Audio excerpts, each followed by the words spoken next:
Very good morning, dear children. We are on the last topic of our chapter, and that is inside the old city.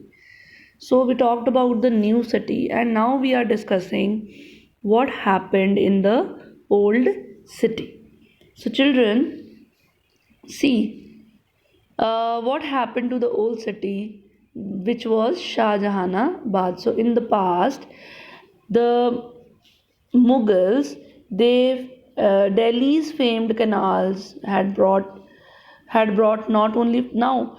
I told you that there were canals in the old Delhi, so they were not only bringing the fresh water to the homes of the people, but they were also taking water. They were people were also using water for the domestic uses as well. There was an excellent system of water supply, drainage, which was neglected, which was not taken care in the 19th century. Now there were wells, bowlies, still you can see they are there. They all were broke down in the 19th century. The channels were removed. Fine. Now the household waste, the channels which were carrying the household waste, that was also damaged. Fine. So, children, this time when the population of city was growing continuously, at this time the water canals were also, demolished, and the bodies were, they were broken. So this was a problem at that time. Now the canals were no more serving with the needs of people. Growing population needs a lot of water and all that, so they were not doing that. At the end of the 19th century, what happened, children? Shah Jahani drains, the drains were also closed, and a new system of drains were there, that was open surface drain, which was introduced by the British now, and this system of drains were soon overburdened. Fine. So many of the wealthier inhabitants, they complained about this, that this is happening and we are facing a lot of problems. Fine. Overflowing of drains on the roadsides and so many problems were there. But the Delhi Municipal Committee, it was not at all willing to spend money on the good drainage system in the old city. Whereas at the same time, millions of rupees were being spent on the drainage systems in the New Delhi area. So, as compared to New Delhi, the old Delhi was facing a lot of problem. Fine, and even the British were not interested in, helping out the people of old Delhi. The decline of Havelis. Now, children, see the Mughal aristocracy, the Mughal people in the 17th and the 18th century, they were living in the grand mansions, and those grand mansions were known as Havelis. If you see the map of mid 19th century, you will just see hundred of such Havelis, which were walled compounds. They had a walled up compounds with mansions. They had courtyards. They had fountains. This all fine. But children, if you see the Haveli, it was housed with many families. So many families were living in one particular Haveli. It had a beautiful gateway, open courtyard. Courtyard means a place open with the rooms at the sides. Fine. So there were public rooms also for the visitors and businessmen, and they were exclusively for the males only. And the inner courtyard or the pavilions or the rooms were for the women of the household. Rooms in the Havelis, they were having many purposes, but there was a very little way of furniture. So furniture was very less in these rooms, and these rooms were serving many purposes. Fine. Now, many of the Mughal Amirs are the noble men. Fine, so they were unable to maintain these large establishment under condition of British rule. So when it comes to British rule, now these people were not able to, maintain these Havelis and all that.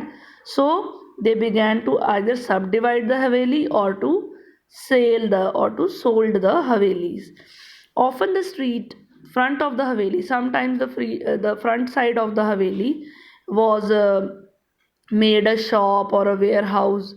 Some of the Havelis were taken by the Upcoming mercantile class. So mercantile class they took it, but many fell into decay and disuse. And many of the Havelis they were not at all used by anyone, and they decayed. Fine.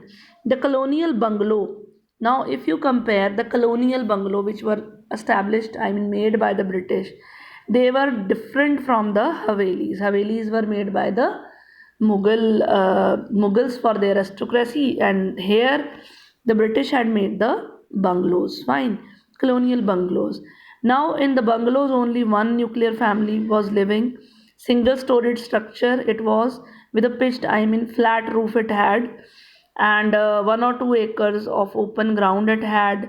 Separate living, dining room, bedroom, even veranda was there either in the front or in the sides of the house. Three sides of the kitchen were there, stables, servant quarters were there, separate space from the main house. They had stables and servant quarters. The house was run. Now here the house was run by a lot of servants. The woman has to just sit in the veranda and she has to just supervise the people working in their houses. The municipality began to plan.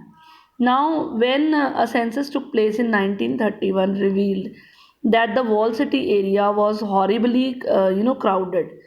Like in that place, Shahjahanabad, or you can see the old city, it had 90 persons living in per acre area. But if you talk about New Delhi, only 3 persons are living in per acre area. So there these were the very poor conditions in the very poor conditions were taking place in the walled city, and nobody cannot stop this expanding. Fine. So in 1888 a scheme was passed. It was an extension scheme called Lahore Gate Improvement Scheme, and it was planned by Robert Clark, and it was for the walled city residents. What was the idea behind it? The idea was to draw the residents from the old city to a new type of market square around which shops would to be built. Street in this redevelopment strictly followed the grid pattern. So he wanted to took away some of the residents, and they were shifted to a new type of market square, which market around and inside were the places to live, and it was in a grid pattern. Were of identical, all the width will be same, the size will be same, the character will be same. So grid pattern. Land was divided into regular areas for the construction of neighborhoods, and even in the neighborhood, land was given for the construction of neighborhoods as well. Clarkganj, so this was known as Clarkganj. The development was called as a Clarkganj because Robert Clark was doing this. Fine, but it was incomplete, and it did not help any of the old city people.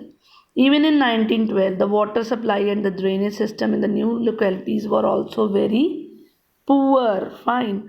So Delhi Improvement Trust was set up in uh, Delhi Improvement. This Delhi Improvement Trust was set up in 1936, and new areas were built like Daryaganj South, and it was built for wealthy people. Houses were grouped around the parks. Parks were there, houses were. Now, within the houses, space was divided according to new rules of privacy. So, new rules of privacy was there. Fine. Spaces being shared with many families and group. Now, only one family was living in a private space within their home. No more family is living there. Now, in the elsewhere, if you see they have shown how Herbert Baker he made some of the buildings in South Africa and India, and how they are. Okay, so just go through it, children. This was the end of this chapter. Thank you and have a nice day.